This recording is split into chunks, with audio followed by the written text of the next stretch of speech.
Olá! O podcast da Polícia Civil hoje traz um convidado muito especial, o pastor capelão Luciano. Luciano, a gente se conhece aqui da LESP, você foi convidado pelo seu lindo trabalho que você desenvolve aqui com os policiais da Polícia Civil e Militar da Assembleia Legislativa. E eu queria perguntar, o nosso tema do programa vai ser saúde mental no trabalho. E eu queria saber de você, como que você começou o trabalho com essa questão de saúde mental? Então, doutora, primeiro eu quero agradecer de estar aqui, né? Me sinto muito honrado de estar aqui diante do teu público, né? Para poder falar de um assunto tão importante, né? Bem, isso começa já de muito tempo, começou de muito tempo. Quando você se envolve no Ministério Pastoral, você está tratando das três áreas do ser humano, né? O corpo, a alma e o espírito, né? Porque uma coisa reflete na outra, claro. E essa questão de se envolver com a saúde mental das Forças de Segurança Pública começou há 4 anos atrás, né? Quando eu fui convidado pelo nosso pastor, quero mandar um abraço para o pastor Wellington, nosso presidente do nosso ministério, ele me convidou para visitar uma unidade da Polícia Especial, da parte da Polícia Militar, o GAT, foi naquela ocasião, e foi um convite e eu nunca mais larguei. Né? Sim. Então, eu acho que para que o ser humano tenha equilíbrio e possa viver de maneira plena, ele tem que ter essa unidade equilibrada, né? O corpo, a alma e também a parte espiritual, né? A alma e o espírito estão, a Bíblia fala muito sobre ela, né?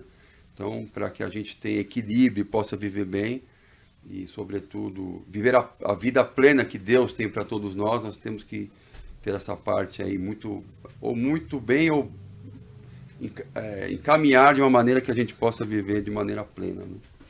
Eu vejo que hoje as pessoas estão muito preocupadas com o corpo físico, né, com o desempenho no trabalho, e às vezes acabam esquecendo essa parte tão importante que é cuidar da parte espiritual, né, da alma, ter dentro de si boas ações, né, praticar o bem, porque assim, às Sim. vezes a pessoa não tem uma religião definida, mas assim, a gente procurar praticar o bem em todas as nossas ações, isso é muito importante, né, acho que é um divisor de águas dos bons e dos maus aqui na Terra. Que assim, você sabe, eu sou delegada de polícia, você também presta apoio lá aos policiais. A gente, além de estar vivendo um momento de grandes transformações tecnológicas, uma alta competitividade, uma pressão por produtividade, os policiais também lidam com a violência, né? Sim, E isso impacta a saúde mental dos policiais, né? Você completamente. tem trabalhado nisso, em ajudar psicologicamente os policiais, além do trabalho que você sempre faz uma oração e você faz um devocional, não é dirigido especificamente a uma religião, né? Você acaba fazendo uma devocional muito interessante, mas o que você faz assim para trazer essa ajuda psicológica, além do alento religioso? Qual a palavra que você traz aos Eu acho policiais? que a grande questão, doutor, é que hoje as pessoas querem ser ouvidas. Isso é um grande problema. As pessoas clamam, a alma clama, para poder exteriorizar aquilo que está dentro. Então, só de você ser um ouvinte, parar para dar atenção ao problema dela, seja de qual nível, qual natureza, seja qual intensidade também seja, isso já é um grande divisor de águas. Porque às vezes a pessoa quer somente desabafar contigo. Uhum. Ela quer tirar aquele Quer aquele dividir aquele sentimento, fardo, dividir o né? fardo contigo. E a Uhum. partir dali, ouvindo aquela pessoa, você consegue ter um diagnóstico ali momentâneo e poder também trazer, nesse diálogo, você poder também trazer algo para ela que edifique a vida dela, né? Que mostre um caminho para ela. Então, eu acho que algo muito importante hoje é parar para ouvir as pessoas. As pessoas não querem ser ouvidas, mas hoje com a vida odierna, a loucura da vida, são poucos, né, ouvintes, né, que param para ouvir as pessoas. Eu acho que isso é algo muito importante. Você tá apontando uma coisa muito importante, que hoje a gente vive num mundo tão tecnológico, né? As pessoas chegam em casa, Elas querem jantar olhando o celular, ninguém presta mais atenção na família, né? A gente Exatamente. tem um tempo já tão reduzido com os familiares e às vezes a gente acaba dividindo com o celular ou com essas redes sociais, né? Que é um mundo, ele existe, mas ele é um mundo virtual, ele não é um mundo real, né? Sim. Então uma vez eu vi uma moça falando assim, eu vejo fulano, só posta em festas e tal, mas aquele é um momento congelado do dia da pessoa. Na verdade, a gente não sabe o que passa na mente e no coração dessa pessoa, né? É que ninguém vai postar um momento de tristeza, muito difícil. Às vezes a pessoa coloca, eu tô de luto, faleceu alguém, mas isso é muito raro. Até o luto as pessoas escondem, né? Porque a rede social virou um lugar de competição, de quem tá mais feliz, né? De quem tá ostentando mais riquezas ou satisfação, né? Isso é uma coisa muito Sim. perigosa também, né, Capelão? Sim, eu tenho, inclusive foi muito bom citar sobre isso. Eu tenho amigos no esporte, eu tenho amigos conhecidos, né, que tem grande público também no Evangelho, e a gente percebe nessa vida as duas vidas, né? A vida de verdade e Uhum. aquela vida fictícia, né? Uma vida que, vamos dizer assim, as pessoas só postam as suas vitórias, né? Mas dentro da sua caminhada existem muitas derrotas, existem muitas situações as quais não é mencionado porque não é o apego da própria mídia social, né? Ou seja, eu tenho É, que ser o herói o tempo todo, eu tenho que ser o mais bonito, eu tenho que ser o mais inteligente, eu tenho que falar da melhor maneira possível. Só que a gente sabe que todos nós temos dores, sentimentos, derrotas e fracassos, vitórias, a vida é assim. até um grande campeão também passa por momentos difíceis, né? Tem gente que treina muito para poder alcançar aquele objetivo e durante o treinamento faz parte da vida, às vezes você errar ou você não conseguir o seu objetivo, né? Isso a gente precisa criar resiliência, né? Eu acho que Exato. isso é uma palavra parece bonita e muito distante, mas hoje no mundo moderno, que as coisas eu quero comer, eu peço um iFood, né? É tudo muito instantâneo, né? Os amores instantâneos, eu brinco que é amor miojo, né? 3 minutos tá pronto, né? E você não Sim, constrói um amor de verdade assim, né? claro. Um grande amor você constrói com muito trabalho, né? Com dedicação, com esforço, né? Não se tem soluções mágicas para as coisas que realmente valem a pena, né? Eu acho que isso a gente tem que trazer para as pessoas, porque elas vivem nesse imediatismo e elas querem ser felizes imediatamente, né? Completas, terem uma promoção no trabalho quase de forma imediata, e essas coisas não existem, né? Existem, às vezes, para uma ou outra pessoa, mas para grande parte da população é muito esforço e muito trabalho, né? Para Sim, conseguir um objetivo. com certeza. Hoje pela manhã eu falava sobre a perseverança, Ah, que é insistir naquele caminho que você escolheu. uhum, Ou seja, durante sua trajetória vão ter momentos de extrema desafiante de maneira assim, de forma você vai ter obstáculos aos quais você vai ter que encarar e não vai ser outro, você não vai conseguir terceirizar isso, ou seja, eu, você, nós vamos ter que passar essa resiliência, né, que a doutora mencionou agora. Então, a perseverança é a arte de você continuar, de você persistir, de você acreditar naquilo que você deseja alcançar. E hoje, claro, nós estamos vivendo uma geração miojo, né? Nissan Lamen, ou seja, tem que ser tudo instantâneo, como a doutora mencionou. Só que nós sabemos que as melhores coisas da vida, elas levam tempo para maturar, né? Ou seja, você tem um processo, né? uhum. Como um plantio, a gente planta, né? E a gente espera aquela semente aderir à terra, vamos adubando a terra, jogando água para que aquilo possa crescer. Então, é o apelo, né?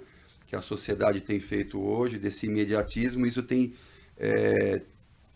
trazido muita confusão para as pessoas e frustrações, né? Não, eu acho que esse programa aqui é para falar assim para você que está assistindo que ninguém é feliz o tempo todo, que todo mundo tem grandes desafios. Se você está passando um momento difícil, não desista, né? Tenha perseverança, procure ajuda se você realmente está se sentindo triste ou desanimado. Não se entregue, né? Tenha fé que as coisas vão mudar. Se você não acredita numa religião, procure um médico, um psicólogo para dividir isso. Eu acho que é importante o apoio médico, psicológico, mas também o apoio espiritual é extremamente importante, né? E acredito que alguns momentos que eu passei na vida, se eu não tivesse o apoio da fé, a religiosidade, a gente talvez tivesse sucumbido também, né? Porque eu me lembro, eu até vou contar uma história para você. Eu fui delegada de investigação de crimes contra criança e adolescente. E essa delegacia é uma delegacia muito trabalhosa, né? E o momento que eu tive um caso de uma criança que foi abusada sexualmente e morreu em razão do abuso, né? E esse dia eu fiquei muito mexida, sabe? Assim, o pessoal fala, você é delegada, você tá acostumada, eu lembro um médico que falou assim, eu não acredito que a pessoa fez isso. Aí um médico falou para mim, olha, Margarete, qualquer pessoa que me falar que não acredita, eu aceito, mas você conhece a maldade humana. Quando ele falou aquilo, porque assim, uma coisa é nas suas relações pessoais, outra coisa é no trabalho, a gente começa a dividir um pouco. Mas é verdade, a gente conhece a maldade humana.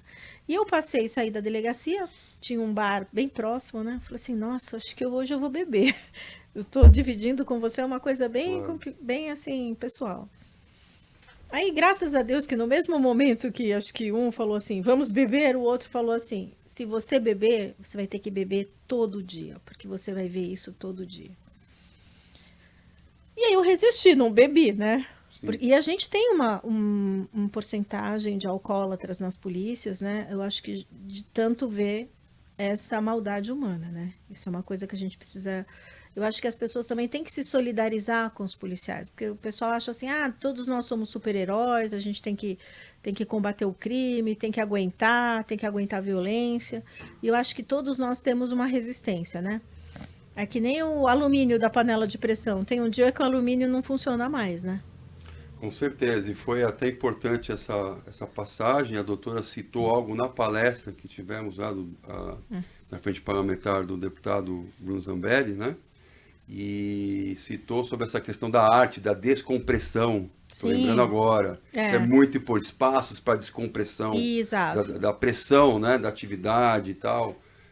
Espaços lúdicos, onde você tenha atividades alternativas, que você possa descarregar não somente o espiritual, mas também as manifestações da alma, né? Que você Sim. possa ter um ambiente propício para isso, né? Como também uma sinalização de uma terapia, né? Já uma terapia ali no próprio ambiente de trabalho. Né? Porque assim, a gente é muito duro, né? Eu acho que para ser polícia a gente tem que ser duro em alguns momentos, Sim, mas eu me lembro, outro dia eu estava lendo sobre a Nilce da Silveira, sobre o trabalho dela, que foi extremamente bonito, né? Com as pessoas que tinham transtornos mentais, e ela introduziu a arte para eles, e ela dizia assim que o inconsciente ele não é alcançado com palavras, mas com figuras, né?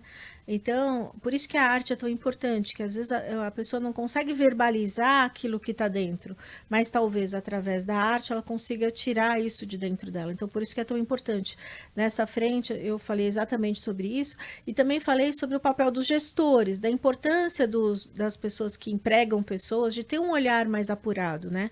Eu me lembro que eu falei que, assim, se você tem um câncer ou uma outra doença, assim, quebrou uma perna, ela aparece na radiografia, ela aparece na ressonância magnética.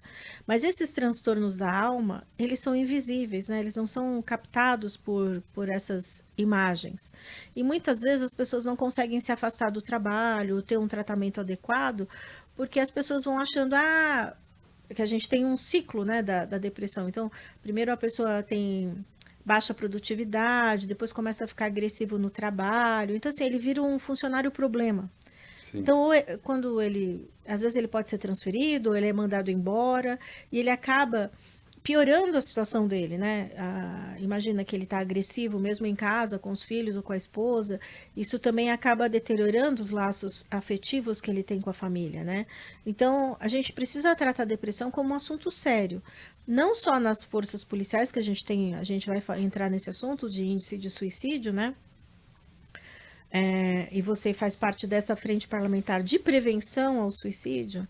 Eu queria que você falasse um pouco sobre o seu trabalho na frente parlamentar e quais os instrumentos, o que a gente pode aprimorar para que as pessoas não pratiquem um ato tão grave contra a própria vida, né?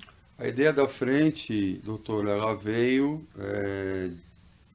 de sair do campo da observação, ou seja, eu em vários grupos de WhatsApp, das forças policiais, eu ouvi os relatos, né?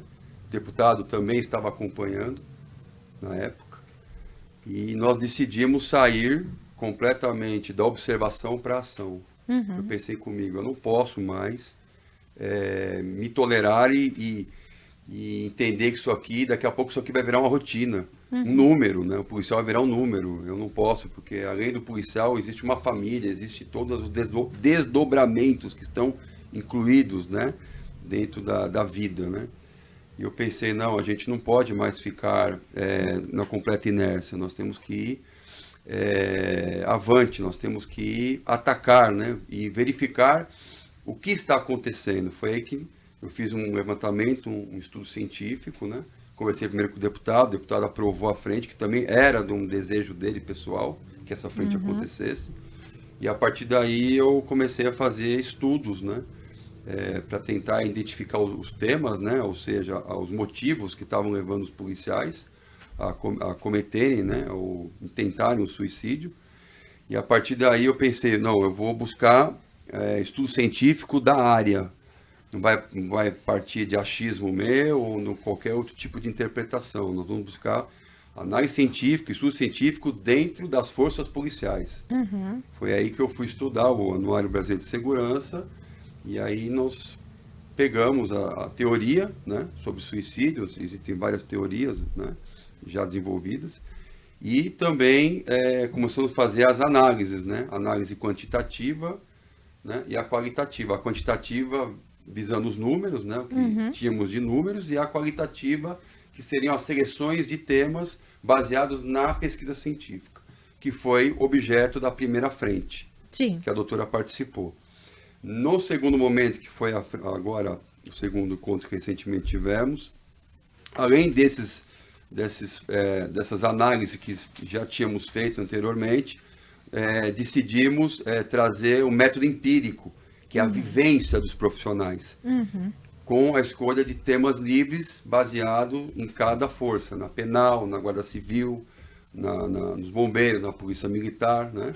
Então nós deixamos os palestrantes trazerem, né, fazerem as suas análises também científicas, com teoria, mas também enfocando no método empírico, ou seja, não há nada melhor que a vivência deles, a experiência de cada profissional em cada área. Por exemplo, a doutora trouxe 4 temas importantíssimos a ser discutidos, não é?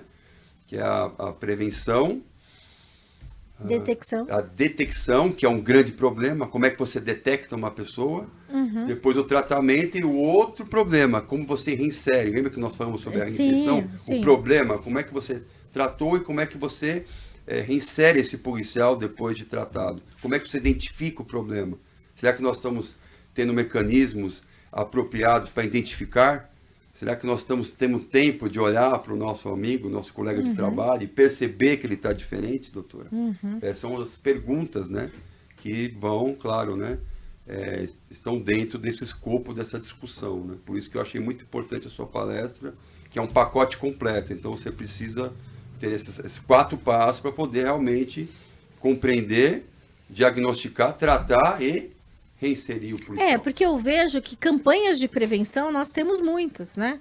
O pessoal faz campanhas de prevenção, várias. Procura discutir isso, procura... Mas assim, a gente tem uma detecção falha, porque senão a gente não tinha números tão grandes de suicídio nas forças. E eu acho que o grande calcanhar de Aquiles é o tratamento e a reinserção. Porque assim, a pessoa precisa voltar ao trabalho. Como será essa reinserção ao trabalho, né? Então, assim, existem estudiosos que dizem que essa reinserção tem que ser lenta, tem que ter a colaboração dos colegas, senão a pessoa pode voltar a reincidir na depressão e às vezes cair numa depressão ainda mais profunda, né? Por causa da rejeição, que nós sabemos que não tem doença mais estigmatizante que a doença mental, né? Isso Sim. A gente tem que ter isso Tem que ter isso. Isso é verdade, é real. Não adianta, a gente fala muito de preconceito de raça, de cor, religioso, mas a gente precisa saber que tem doenças extremamente estigmatizantes, né? E precisamos discutir, a sociedade precisa desacortinar esse tema, né? Completamente. E ouvindo a sua palestra, bem como dos outros palestrantes, eu comecei a perceber quais as lacunas, ou quais são as falhas do sistema, as quais a gente pode tentar sanar, né, ou tentar trazer políticas até públicas, né, no intuito de poder atuar na civil, na penal, na guarda civil, acharmos aquilo que está funcionando. Já tem alguns instrumentos usados que têm dado resultado, mas entendemos que os números estão crescentes, então eles não são suficientes. Nós precisamos performar melhor, apoiar aquilo que funciona, mudar algumas coisas e criar outras coisas. Porque eu acho assim, que se fosse um índice criminal, seria inaceitável. Os gestores precisam trabalhar nisso, porque se fosse um índice criminal, eu acabei de entrevistar o diretor do DEIC, então ele estava falando que no momento a gente tinha um grande número de roubos a banco, então foi feita uma força-tarefa para diminuir. A mesma coisa, esse índice de suicídios nas forças policiais, seja na Polícia Penal, Polícia Civil, Polícia Militar, na Polícia Técnico-Científica, eles precisam diminuir. Sabe, é inaceitável que os policiais ainda tirem suas vidas assim de forma tão brusca e deixem sua família tão desorientada, né? E os colegas também, né? Pastor, eu queria que o senhor terminasse as suas palavras, o nosso programa, dando uma esperança aí para o nosso telespectador, que eu acho assim, nós precisamos ser ouvidos, sim, mas também a gente precisa ter esperança, né? Esperança que tudo passa, que esse momento, se você está passando um momento difícil, esse momento vai passar. Às vezes a gente, quando está passando um momento, a gente fala assim, nossa, não estou vendo a luz no final do túnel, né? Ou às vezes a gente pensa no pior cenário. Sim. Alguns falam Deus, outros falam uma força suprema, mas ele nos surpreende de alguma forma e as coisas acabam se colocando no lugar, né? Eu gostaria que você fizesse o encerramento com essa palavra de esperança para o pessoal que está ouvindo a gente. Então, a gente tem que entender, assim, a Bíblia, né? Ela mostra os acertos e os fracassos do ser humano.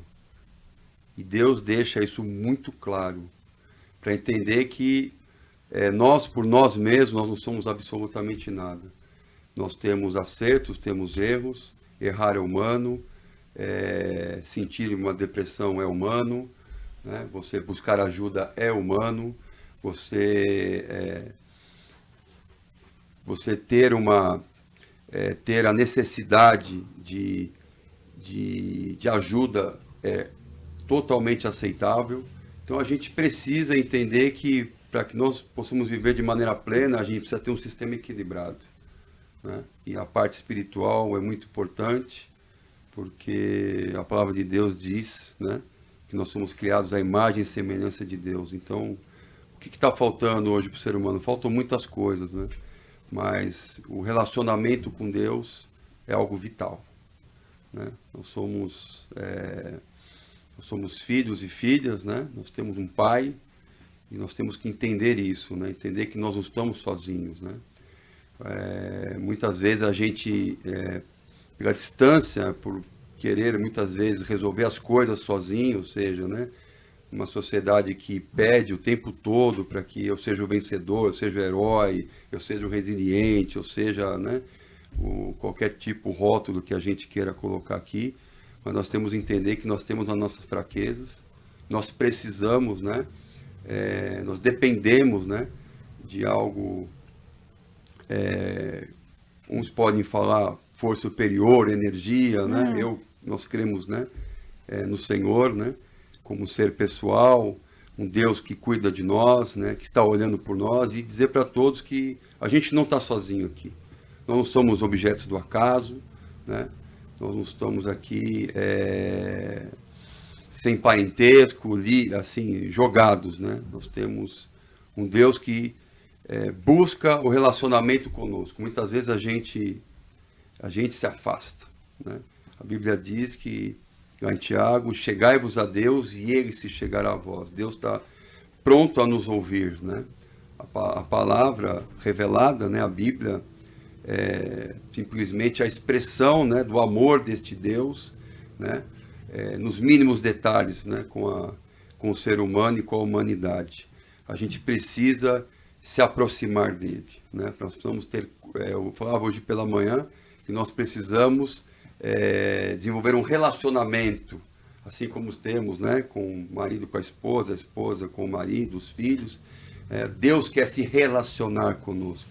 Deus quer ouvir as nossas queixas, Ele quer também ser o nosso ombro amigo, Ele quer falar conosco, né, através do Espírito Santo, Ele quer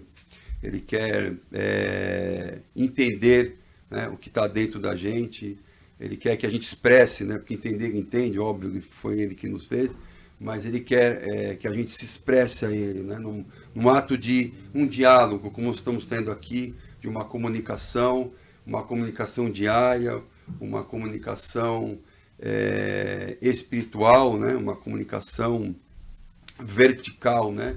Nós entendemos que a vida não é só horizontal, que nós estamos aqui, nós temos a possibilidade de se relacionar com este Deus que é tão grande que ao mesmo tempo Ele cabe no meu e no seu coração, desde que nós possamos temos a porta aberta para recebê-lo, né?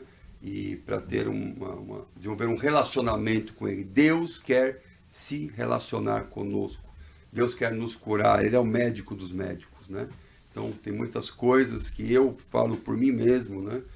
Eu também passei por momentos dificílimos entre 2014 a 2018. Passei momentos assim, em nível psicológico, muito ruins.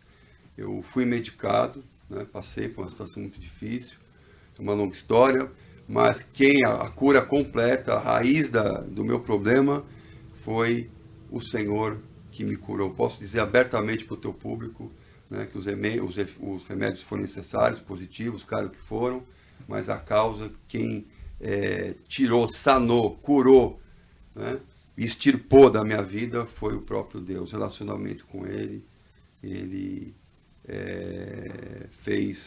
me deu uma nova perspectiva, né, esse relacionamento com o Senhor. Pastor Luciano, muito obrigada por suas palavras, sua participação aqui no nosso programa. Eu agradeço muito a sua participação. Eu tenho certeza que você trouxe uma palavra de alento e de conforto para os nossos telespectadores. Muito obrigada. Imagina, doutora, é um prazer estar aqui com a doutora. Obrigado pelo convite, né? Obrigado a toda a sua audiência aí. E é isso, né? Vamos trabalhar corpo, alma e espírito, né? Deixando o sistema bem integrado, e a gente vai viver bem, porque verdadeiramente o Senhor quer nos dar vida e vida com abundância, para a gente prosperar e viver de maneira plena em todas as áreas da nossa vida. Um grande abraço a todos, fiquem todos com Deus. Muito obrigada.